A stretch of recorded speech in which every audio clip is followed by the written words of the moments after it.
Donc, merci à tous d'être présents ce soir à la présentation de Cœur Collectif. Les fondements. Alors, la première chose, c'est la conscience qui sait dans l'instant. Donc ça, c'est vraiment la base de tout.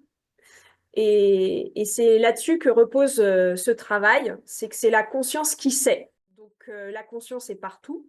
Elle est en moi, elle est en vous. Et donc, du coup, c'est vraiment être conscient que c'est la conscience qui sait. Donc, on est toujours au service de ce qu'elle révèle.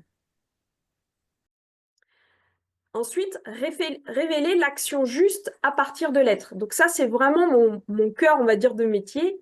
C'est de permettre à la personne de pouvoir agir vraiment à partir de son être. Donc, du coup, c'est d'accompagner la dynamique pour que la personne puisse poser une action qui va dans le sens et dans la révélation de son être, qui est déjà là. Être en équité pour faire émerger une société consciente, ça, on va dire que ça explicite le logo Cœur Collectif. Cœur avec un S, parce qu'on est plusieurs, pour faire émerger, du coup, le collectif. C'est pour ça qu'il y a le S à cœur. Et donc, j'ai cette vision qu'à partir du moment où on est tous en équité, ce qui signifie qu'on peut avoir des compétences différentes, des accès différents, mais si on est en équité et dans le respect profond les uns par rapport aux autres, eh ben, on peut faire émerger une société consciente. Et là, c'est un changement total de paradigme. Et ensuite, c'est le processus vivant qui compte. Donc, c'est toujours ce qui va émerger comme type d'information dans l'instant qui compte. Et on va tirer ce fil-là à l'instant T. La relation d'équité. Alors, tout d'abord, c'est ce que je disais tout à l'heure, la personne et moi avons accès toutes les deux à la conscience. Donc ça, c'est un des piliers. Tout est donné sous forme de proposition. C'est-à-dire que quand je capte quelque chose, je le propose comme une proposition. C'est jamais quelque chose d'imposé. Même si je peux être, on va dire, très, on va dire, affirmée, c'est pas parce que je suis affirmée que c'est la vérité. C'est juste une affirmation à l'instant T, mais ça reste toujours une proposition. La personne valide chaque étape du processus qui garantit cette relation en équité. La méthode. La qualité de présence, c'est la base. C'est ce qu'on a à développer au quotidien, cette qualité de présence, et c'est la base du travail, c'est-à-dire ça part de cette qualité de présence. Donc, on prend toujours le temps, en début de séance, d'être vraiment calés ensemble, je le dis comme ça, dans cette présence, cette qualité de présence ensemble. Et ça va guider toute la séance durant. Ensuite, clarification du contexte. Donc, à partir du moment où voilà, la présence est posée, la personne va partager tout ce qu'elle vit et tout ce qu'elle souhaite.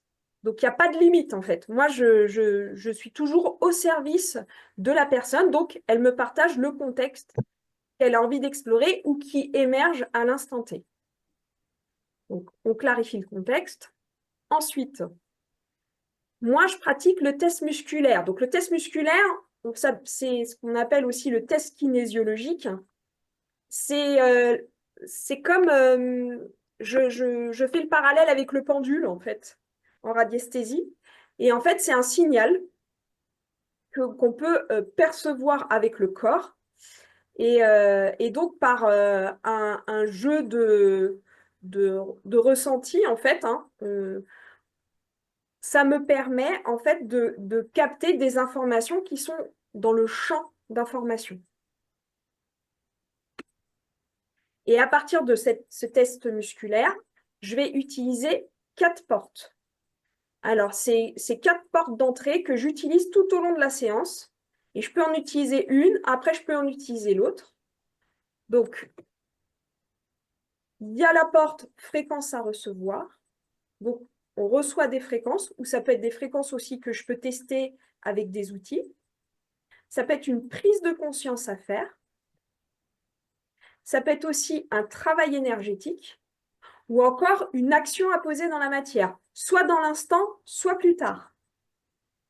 Alors, ces 4 portes utilisées, on va dire, m'ont été transmises par Ngu Bending, qui a été mon formateur, et qui, lui, partageait les 4 voies du yoga, qui sont le Bhakti Yoga, le Yana Yoga, le Kriya Yoga et le Karma Yoga.